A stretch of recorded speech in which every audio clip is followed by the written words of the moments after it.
Good morning. Welcome to the 16th meeting of the Pennsylvania Public Utility Commission for the year 2015. Would you please join me? I'm going to gavel in a moment. Would you please join me in the Pledge of Allegiance? I pledge allegiance to the flag of the United States of America and to the republic for which it stands, one nation, under God, indivisible, with liberty and justice for all.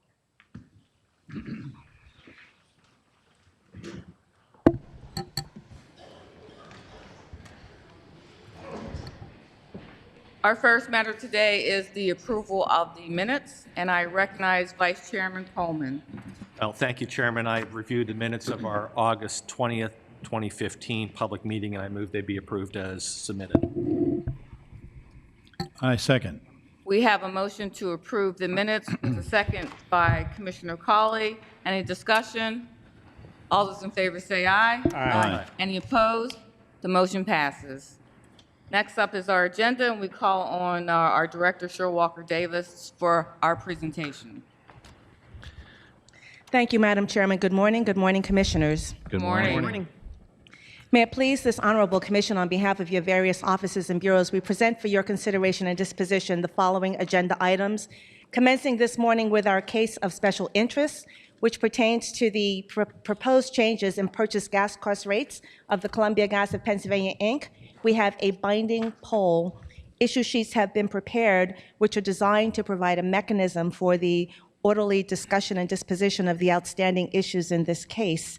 The issue sheets are not complete characterizations of the positions of the parties, and in fact, the commissioners have relied upon the record of the proceeding, the recommendation of the administrative law judge, the exceptions and replies thereto of the parties in reaching its decision in this case. With that having been said, we recommend that the commission conduct a binding poll of this matter. Do we have a motion to bring up this matter for consideration? So moved. Do we have a second? Second. Motion by Commissioner Powelson, second by Commissioner Cawley, and I would ask Director Davis to walk us through the binding poll. Issue number 1, proposed modifications to the Unified Sharing Mechanism, natural gas supplier proposal. Commissioner Powelson. I support the NGS parties. Commissioner Whitmer. NGS parties. Commissioner Cawley. NGS parties. Vice Chairman Coleman. NGS parties. And I also support NGS parties. Issue number 2, proposed modifications to the Unified Sharing Mechanism, the Bureau of Investigation and Enforcement proposal. Commissioner Powelson. I support the NGS parties. Commissioner Whitmer. I also support the NGS parties. Commissioner Cawley. And I support the NGS parties. Vice Chairman Coleman. NGS parties. And NGS parties for myself as well. Issue number 3, NGS parties request that Columbia conduct a study on how Columbia's retained pipeline capacity is utilized. Commissioner Powelson. I support the ALJ position. Commissioner Whitmer. ALJ. Commissioner Cawley. ALJ. Vice Chairman Coleman. ALJ. And ALJ for myself as well. And issue number 4, the joint petition for partial settlement. Commissioner Powelson. I support the ALJ position. Commissioner Whitmer. ALJ. Commissioner Cawley. ALJ. Vice Chairman Coleman. ALJ. And ALJ for myself. Madam Chairman, that does conclude the conduct of the binding poll. Staff will now prepare an order that reflects the Commission's disposition of the issues for timely entry. Thank you very much. Continuing with the presentation of public meeting agenda items and matters presented on behalf of the Bureau of Audits appearing on page 2 of the public meeting agenda, it is recommended that the Commission adopt the staff recommendation to make public the annual report that is required by law addressing the findings of all management audits and management efficiency investigations for fiscal year ended June 30th, 2015, noting the joint statement, Madam Chairman, that you have along with Commissioner Powelson. Do I have a motion to accept the staff recommendation? So moved. Do I have a second? Second. Motion by Vice Chairman Coleman, second by Commissioner Powelson. Is there any discussion? Madam Chair. I'm recognizing Commissioner Powelson for our joint statement. Thank you. Let me first start off, and I want to thank the chair for joining me in this this joint statement here this morning, recognizing the efforts of our audits team. You know, there's an old adage, do the boring really well. I think it was Michael Powell once said that, who was a former FCC chairman. I see Joe Whitmer smirking at me when I bring up Michael's name, but he's a good guy. Okay, just making sure. But this statement recognizes truly the work that has gotten done this past year. And I was just, along with the chair, reading some of the accomplishments that have been brought to our attention in the annual report that audits submitted to us for approval here this morning. And just, I'll be very quick. In one particular audit, there was a recommendation of $6.6 million, another audit recommendation of $9.4 million in annual savings, and another highlight of $21.4 million of one-time savings. And by the way, ladies and gentlemen, as the chairman and I note in our statement here, this is all on behalf of the consumers of this great Commonwealth. So the work that I would just want to take this opportunity to personally thank our audits group. Yes, doing the boring really well here this morning, but more importantly, the cost savings. They won't grab headlines in the Philadelphia Inquirer, the Pittsburgh Tribune tomorrow, but it's recognized here amongst the five of us, the work that is being done. These savings are in addition to other unquantifiable recommendations made by audits that, again, will help improve utility operations here in the Commonwealth. The work that has been performed by the audits team, from the management efficiency investigations to improvement projects such as evaluating more recently the Philadelphia Gas Works pipeline replacement program, is both important and impactful. This annual report released today clearly demonstrates that audits has had another banner year, and my colleagues and I just want to join together in recognizing the work of the team, led by obviously our audits director, Dennis Hostler, and just congratulate them on what is truly a success story. And I would encourage you, don't do it on a Saturday night, but take the opportunity to read this report. It really highlights, again, the work that has been done here, and it's a great story on behalf of consumers here in Pennsylvania. Thank you, Madam Chair. Thank you, Commissioner Powelson. Any further discussion? All those in favor say aye. Aye. Any opposed? The motion passes 5-0. Continuing with the presentation of agenda items and matters on behalf of the Bureau of Consumer Services, on page 3 of the public meeting agenda, it is recommended that the Commission adopt that Bureau's recommendation to adopt a proposed tentative order involving the Peoples Natural Gas Company, LLC's Universal Service and Energy Conservation Plan for the period of 2015 to 2018. Do I have a motion to accept the staff recommendation? So moved. Do I have a second? Second. Motion by Commissioner Powelson, second by Commissioner Whitmer. Any discussion? All those in favor say aye. Aye. Any opposed? The motion passes 5-0. On behalf of the Office of Competitive Market Oversight, appearing on page 4 of the public meeting agenda, it is recommended that the Commission adopt the proposed tentative order in the proceeding involving the investigation of Pennsylvania's retail natural gas supply market. Do I have a motion to accept the staff recommendation? So moved. Do I have a second? Second. Motion by Commissioner Whitmer, second by Commissioner Powelson. Any discussion? All those in favor say aye. Aye. Any opposed? Motion passes 5-0. On behalf of the Office of Special Assistance, commencing on page 5, it is recommended in omnibus fashion that the Commission adopt the recommendations appearing on page 5, commencing with Glen Kelly Beverage versus Peoples Natural Gas Company, LLC, continuing with the remaining item on page 5, as well as the items appearing on pages 6, 7, except the first item at the top, that being Richard and Sandy Lahette versus PPL Electric Utilities Corporation. That matter has been postponed until public meeting of October the 1st. The omnibus continues with the remaining item on page 5, that being Dauphin County Industrial Development Authority versus PPL Electric Utilities Corporation. Do I have a motion to accept the staff recommendation? So moved. Do I have a second? Second. Motion by Commissioner Whitmer, second by Commissioner Colley. Any discussion? All those in favor say aye. Aye. Any opposed? The motion passes 5-0. On page 8 of the public meeting agenda, it is recommended that the commission adopt the Office of Special Assistance recommendation in the proceeding involving Valerie Williams versus Philadelphia Gas Works, noting the statement of Commissioner Cawley. Do I have a motion to accept the staff recommendation? So moved. Do I have a second? Second? Motion by Commissioner Powelson, second by Vice Chairman Coleman. I would recognize Commissioner Cawley for his statement.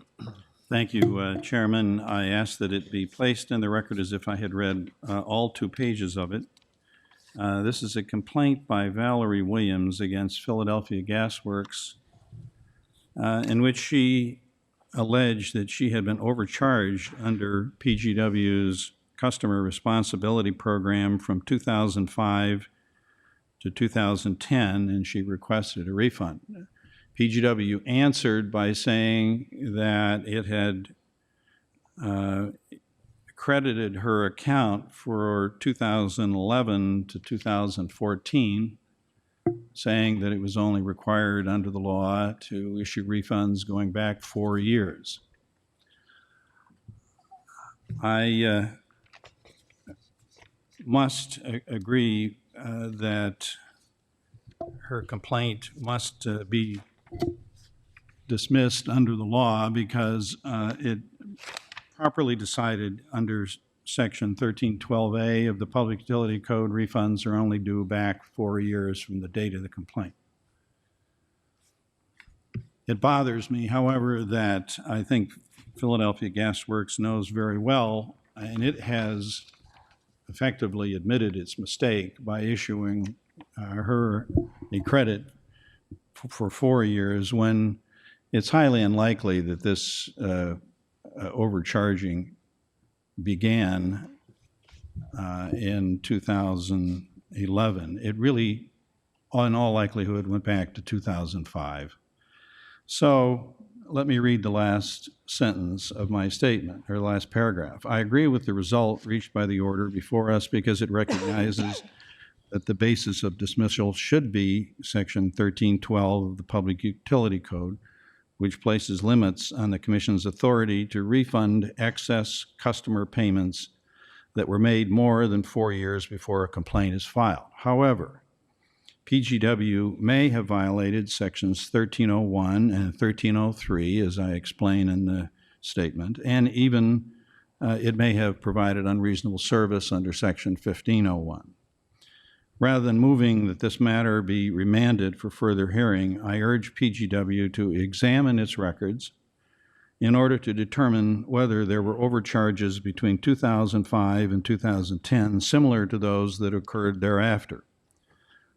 The law aside, if there were overcharges by PGW, which it has appeared to have acknowledged by issuing a refund for the later period, then I believe basic fairness, common sense, and good customer service dictate that Ms. Williams be made whole for the period 2005 through 2010.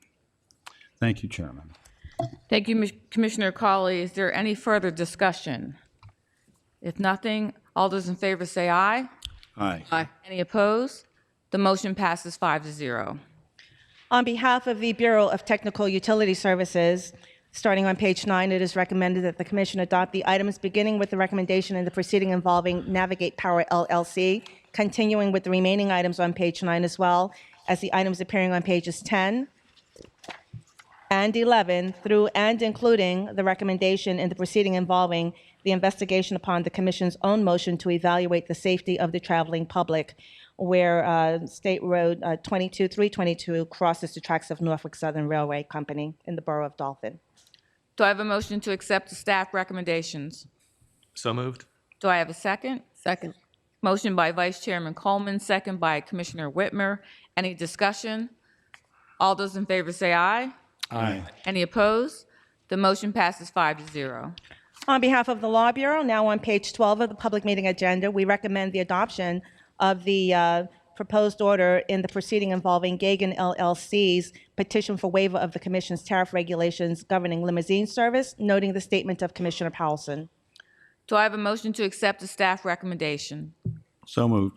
Do I have a second? Second. Motion by Commissioner Cawley, second by Commissioner Whitmer. I call on Commissioner Powelson for discussion. Madam my Chair. statement. Thank you. Did I get the second or no? Commissioner Whitmer was louder in my right ear. I won't argue. Good morning. Before the commission today is a petition by Geoghan for a waiver of the tariff regulation governing limousine service. As I begin to read this statement, it's like Groundhog Day all over again. Geoghan also holds a brokerage license from the commission. In this filing, Geoghan seeks permission to set its limousine rates, Geoghan seeks permission to set its limousine rates flexibility through a mobile app developed by none other than Uber, rather than establishing rates based on time and in accordance with PUC tariffs. It is important for the PUC to be open to exploring new business models and ways of transporting the traveling public here in the Commonwealth. I think it speaks to the work that we've done collectively here at the bench and with our Law Bureau. As the PUC has previously stated, the Commission strives to ensure that its current regulatory structure is not a barrier to desirable changes in the transportation industry, and that is again demonstrated in an effort that we've launched known as our Transportation 2.0 initiative. However, in this case, Geoghan's petition represents a significant departure from established regulatory norms governing limousines. Currently, our regulations define limousine service as an advanced reservation luxury service where fares are based on time instead of mileage. Mileage-based fares have traditionally been unique to the taxi industry. In recent months, the Commission has granted requests by other motor carriers, including Geoghan's affiliate, Regier, to set fares based on market forces and to notify customers of those prices through an app-based piece of software on an iPhone or smartphone. However, these requests have been in the call or demand arena, where adjusting fares quickly based on market forces makes sense, given that the demand for taxis can change on a minute-to-minute basis. After reading Geoghan's filing, it remains unclear to me why there would be a need to set prices for limousines on a minute-to-minute basis through an app-based approach, given that most limousines are generally booked far in advance for special events. As we know from our announcements, I think it's prom season, we put a general announcement out there. So it isn't clear here this morning whether limousine cars could operate under the current Regier certificate if call or demand service is the service that is being provided. Regardless, if Geoghan is privy to some kind of change in the marketplace of which I'm not aware of, or perceived a need by the traveling public, which again, I'm not aware of or haven't received emails or phone calls or texts about, then I'm certainly willing to explore it. The place to determine whether such a service would benefit Pennsylvanians is not through a waiver of limousine regulations. The changes that Geoghan proposes have the potential to blur the distinction between limousine and traditional taxi service and represent, in my view, a bridge too far. If Geoghan would like to pursue such a business model, it can apply for a certificate to operate under experimental service, and we have provided that to Regier. The regulations providing for experimental service is designed specifically for this purpose, to address types of motor carrier service that do not fall squarely within our existing regulatory structure. Moreover, in such a proceeding, the Commission could hear from all participants in the marketplace and determine whether this new model of limousine service makes sense and can be operated safely for the benefit of all Pennsylvanians. Whether it's through Geoghan's limousine proposal or through other transportation innovations that, again, are coming to the marketplace, I look forward to being involved in that market evolution, as, again, I think it's a benefit to the traveling public here in Pennsylvania. And as we all realize from our Uber experience, technology has the potential to revolutionize the nation's motor carrier industry. And I'm confident that the PUC will take, and we are taking, by the way, a proactive role in ensuring this evolution occurs here in the Commonwealth of Pennsylvania in a manner that will benefit both the traveling public and transportation providers, keeping in mind, not to echo the words of the Vice Chairman, not cutting corners on public safety. Thank you, Madam Chair. Thank you, Commissioner Powelson. Is there any further discussion? Not? All those in favor say aye. Aye. Any opposed? The motion passes 5-0. Continuing with matters on behalf of the Office of Administrative Law Judge, on page 13, it is recommended that the Commission adopt ALJ Heap's initial decision in the proceeding involving Vanetta Larry versus Pico Energy Company, noting the joint statement which you have, Madam Chairman, along with Commissioner Powelson. Do I have a motion to accept the staff recommendation? So moved. Do I have a second? Second. Motion by Commissioner Colley and a very loud second by Commissioner Powelson. In terms of discussion, I do want to note the joint statement of Commissioner Powelson and I ask that it be placed on the record in its entirety. Just want to, in summary, say that we believe that the presiding administrative law judge correctly dismissed this case. However, we would like to highlight a component of this proceeding which concerns us. The record shows that PICO, upon being informed that the complainant's daughter was away at college, advised Ms. Larry that she could place electric service in her daughter's name to avoid termination. This appears to be an attempt to leverage the daughter's imminent move back to the complainant's home. The record also indicates that the complainant's daughter did indeed move back and applied for service as was recommended by the company. PICO then denied the application for service because the daughter's driver's license and financial records still listed the service address. While we appreciate PICO's interest in helping the customer to retain service, we believe the use of loopholes such as exchanging account registrations between family members should not be actively marketed by utilities. Such scenarios may only work to increase outstanding, uncollectible amounts. This maneuvering can negatively impact the customer's willingness to make good faith efforts toward addressing their arrearages and potentially erode goodwill between the efforts toward addressing their goodwill between customers and utilities. Finally, we believe such practices are I am just blanking out today, contradictory to the intent of Chapter 14 to provide protections against rate increases for timely paying customers from other customers' delinquencies under our Public Utility Code. Therefore, we ask PICO to refrain from providing these types of recommendations to our customers to their customers in the future. Is there any further discussion? If not, all those in favor say aye. Aye. Any opposed? Motion passes 5-0. That concludes the presentation of regular agenda items. Turning now to the carry-in agenda. With regard to Sprague Operating Resources LLC, it should be noted that there's a docket number that should be listed that is omitted, that docket number being M-2015-249-0383. With that having been said, it is recommended that the Commission adopt the Office of Special Assistance recommendation in the proceeding involving Sprague Operating Resources LLC. Do I have a motion to accept the staff recommendation? So moved. Do I have a second? Second. Motion by Commissioner Whitmer, second by Commissioner Powelson. Any discussion?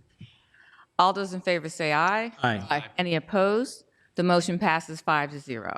Madam Chairman and Commissioners, that does conclude the presentation of public meeting agenda items. Thank you. Before we close out our meeting, we do have a couple of additional items to bring to your attention. The first one being recognizing this week as Lifetime Awareness Week. As you know, the PUC has again joined a national initiative along with the Federal Communications Commission and the National Association of Regulatory Commissioners to recognize this week as National Telephone Discount Lifeline Awareness Week. Earlier this week, we brought together the City of Harrisburg Mayor Eric Pappenfuse, city fire officials and industry representatives and consumer advocates to promote this year's campaign to increase public awareness about the service to those who need telephone assistance. Both the Governor Tom Wolf, and Mayor Pappenfuse issued proclamations recognizing this week as Lifeline Awareness Week. We know that we live in an information-rich society, and most of us take for granted the ability to instantly access information about work, school, healthcare, social programs, and other vital services. Those who cannot afford to be connected are not only missing important information, but they also are deprived of opportunities to make their lives better. We hope that by raising awareness of the Lifeline program, we can ensure that more consumers can reach life-saving services. In today's highly interconnected world, no one should be left out. Another thing that we also want to bring to your attention today, which many of you know the great work that our gas safety manager, Paul Metro, has done, and he is being recognized for it, or has been recognized for it on the national level. At its annual meeting, the National Association of Pipeline Safety Representatives, or NAPSR, representing 50 states plus Puerto Rico, honored Paul at with its Life Leadership Award. This award was in recognition of Paul's leadership and distinguished service to NAPSR for promoting pipeline safety. The significance of this award is highlighted by the fact that Paul is only the third recipient of the Lifetime Leadership Award in the 33 years of NAPSR. We know all the work that he has done here at this agency, and I also know working with him closely as he is assisting me in my capacity on the pipeline task force under Governor Wolf, how much work and knowledge and information Paul has. So we truly want to honor him, and well, it's not our award, but we have the honor of being able to present this award to him. We want Paul to come up. I know he's here. And it reads, NAPSR Lifetime Leadership Award presented to Paul J. Metro in recognition of his leadership and distinguished service to NAPSR for promoting pipeline safety, given September 2nd, 2015 in Tempe, Arizona. Yeah.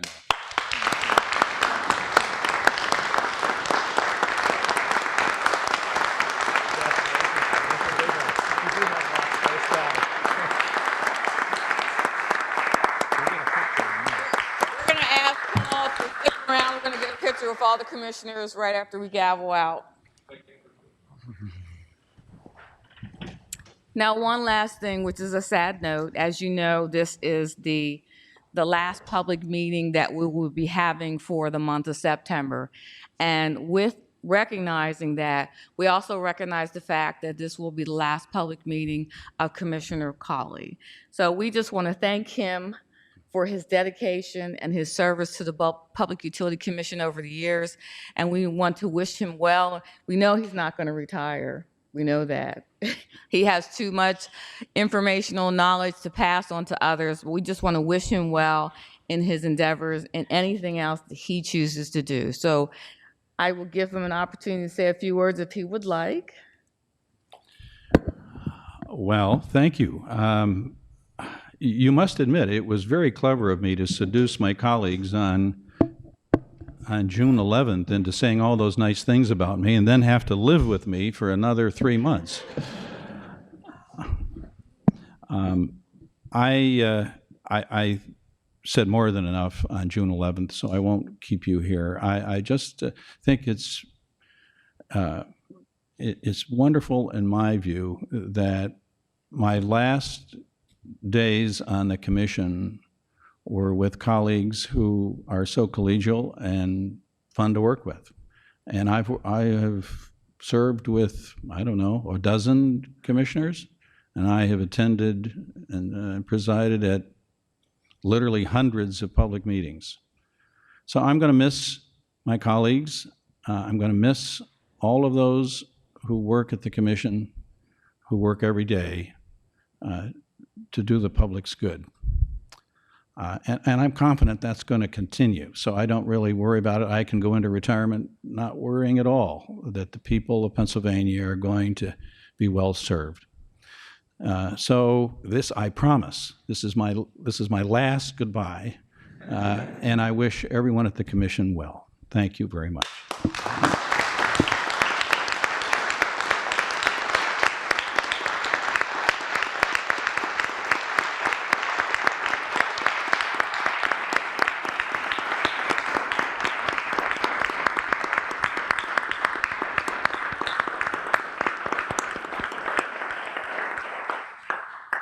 With that, we are adjourned.